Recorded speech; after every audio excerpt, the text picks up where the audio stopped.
శ్రీ సాయిబాబా సుచరిత 35వ అధ్యాయము.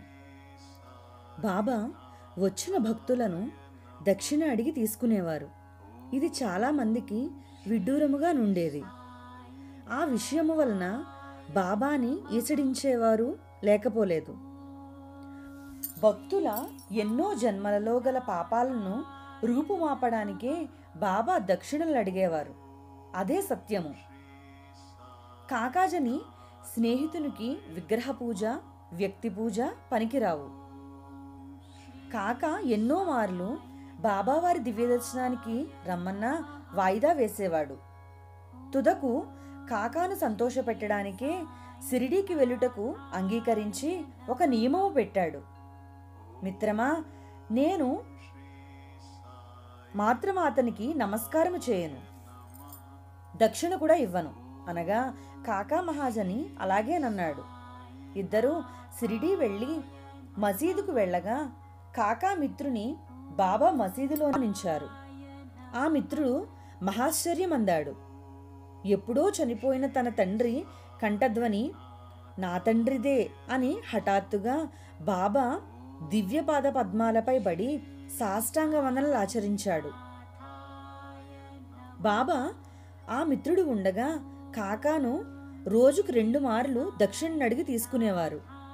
కానీ ఆ మిత్రుని అడగలేదు. నిన్ను దక్షిణ అడగలేదని నీ మనస్సులో సందేహం ఉన్నది, నీకు దక్షిణ ఇచ్చుట ఇష్టము లేదు. బాబా కాకా మిత్రుని చూచి అనగా అతడు అద్భుతపడి మనస్సులో నాకున్న అభిప్రాయము వీరికెట్లు తెలిసినదని, వీరు మహామహిమాన్వితులని తెలుసుకున్నాడు. బాబాకు అతడు దక్షిణ ఇచ్చి, బాబా, తమ మహత్యము తెలియక గావించిన నా తప్పులు క్షమించమని వేడుకొన్నాడు. అందుకు బాబా కాకా మిత్రుని చూచి మన ఇద్దరి మధ్య గల తెరను తీసేస్తే ఏమీ లేదన్నారు. కాకాకు అతనికి వెళ్ళడానికి అనుమతించారు. ఇద్దరూ గృహానికి చేరుకున్నారు. కిటికీ తలుపులు తీసేసరికి 2 పిచ్చుకలు చచ్చెను. ఒకటి పారిపోయాను. ఓహో, ఆ పిచ్చుకైనా బ్రతుకుటకు బాబా తొందరగా మనలను పంపారు అని ఇద్దరూ అనుకున్నారు. కాకా మేనేజరుగా చేయుచున్న కంపెనీ యజమాని ఠక్కర్, అతడు హైకోర్టు న్యాయవాది కూడా. అనేక మార్లు కాకా షిరిడీ వెళ్ళి బాబా దర్శనముగాంచి రావడము ఠక్కర్కు అనుమానము కలిగింది. బాబాని పరీక్షించాలని కాకా అతడు వేరొకరు ముగ్గురు కలిసి షిరిడీ వెళ్లారు. బాబాని దర్శించిన ఠక్కర్ ద్రాక్ష పండ్లు వారికి సమర్పించాడు. కాకా ఎండు ద్రాక్ష పండు బాబా పాదాలకు నమస్కరించి సమర్పించాడు. ప్రసాదముగా అవి పంచమన్నారు బాబా. ఠక్కర్ ఇవ్వగా అతని డాక్టర్ ద్రాక్ష పండ్లు తినమన్నాడని వాటిని తినడానికి అనుమతించాడు. చివరకు నోటిలో వేసుకున్నాడు. ఠక్కర్ గింజలు ఏమి చేయాలి, తన జేబులో వేసుకున్నాడు. బాబా వానిని తినమనెను. వారి ఆజ్ఞా ప్రకారము తినగా వానిలో గింజలు లేకుండెను. మిగిల ఆశ్చర్యపడెను. బాబా తన మనస్సును గనిపెట్టి గింజల ద్రాక్ష పండ్లను గింజలు లేనివిగా చేసెను. అక్కడకు ఎట్టి ద్రాక్షలు దొరికెనో అని అడుగా గింజలతో ఉన్నవి దొరికినని తార్కాట్ చెప్పాను. ఠక్కర్ ఆశ్చర్యపడెను. బాబా ఇలా అన్నారు, నిలకడలేని మనస్సు గల వాడొకడున్నాడు. బాగా ధనమున్నది, ఆరోగ్యము ఉన్నది, అంతకన్నా మిన్నగా అనుమానము కూడా ఉన్నది. చాలా భ్రమతో తిరుగుచున్నాడు. నన్ను పరీక్షించడానికి వచ్చాడు. ఠక్కర్ ఇదంతా నాదే అనుకున్నాడు. కాకాను బాబా దక్షిణను అడిగి తీసుకొని, కాకా, నేను అనవసరముగా ఎవరి దగ్గర దక్షిణ తీసుకొనను. ఒకవేళ తీసుకొనినా వాని గత జన్మలో గల పాపాలు మాపుటకే అలా చేస్తాను. పూర్వజన్మలో ఎవరికైనా ఇస్తేనే ఈ జన్మలో ధనవంతుడవుతాడు. ధనం ఎప్పుడు ధర్మానికే ఉపయోగించాలి, లేకున్నా ఏదో రకముగా ఆ ధనము నాశనమవుతుంది అన్నారు బాబా. బాబాకి ఠక్కర్ దక్షిణగా నిచ్చాడు పైకము. బాబా దివ్యదర్శనము వలన అతనికి గల సందేహాలన్నీ పోయాయి. ఒక ఆయనకు రాత్రి భాగమున నిద్ర లేకుండా ఎంతో బాధపడుచున్నాడు. ఎప్పుడో చచ్చిపోయిన వాని తండ్రి సరిగా నిద్ర పట్టే సమయానికి వచ్చి నోటికి వచ్చిన తిట్లు తిట్టి అతనికి నిద్ర లేకుండా చేయుచున్నాడు. ఇలాగాతడు ఎన్నాళ్ల నుండియో నిద్ర లేక ఎంతో బాధపడుచున్నాడు. ఏమీ చేయుటకు తోచలేదు. ఒకరోజు బాబా భక్తుడు తారసించగా అతనికి తన తండ్రి తిట్టడము చెప్పగా బాబా ఊది ఇచ్చాడు. అతడు దీనిని పండుకునే ముందు నుదుటి తిలకముగా ధరించి తక్కినది తల క్రింద పెట్టుకుని పడుకొనమనగా సలహా ఇయ్యగా అతడట్లే చేశాడు.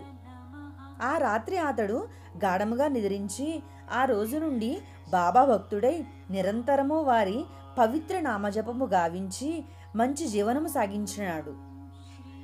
బాబా ఛాయాచిత్రమును వ్రేలాడగట్టి ప్రతిదినము దానిని పూజించి ఎందరికో బాబా దివ్యమహత్యము వివరించి ముఖ్యముగా తనకు కలిగిన దివ్యానుభవమును తెలిపి మంచి కీర్తిని ఆర్జించినాడు. బాలాజీ పాటినే వాస్కరు అనేవాడు బాబా నిత్యము ఏ దారిలో వెళ్ళేవారో ఆ మార్గమంతా తుడిచి పవిత్రమొనరించిన మహర్తరత దివ్య సేవాభావుడాతడు. బాబాని నిరంతరము అనుసరించి ఉండి బాబా నేత్రాలకు రెప్పలవలే కనిపెట్టి వారినే త్రికరణముగా దైవముగా కొల్చువాడు పాటిలు. అంతేకాదు తన పొనములుగా పంటనంతా సమర్పణ చేసి బాబా పాదముల దగ్గరే తన తరువాత అతని జీవితమంతా హారతి కర్పూరం వలనే చూసుకున్నవాడు.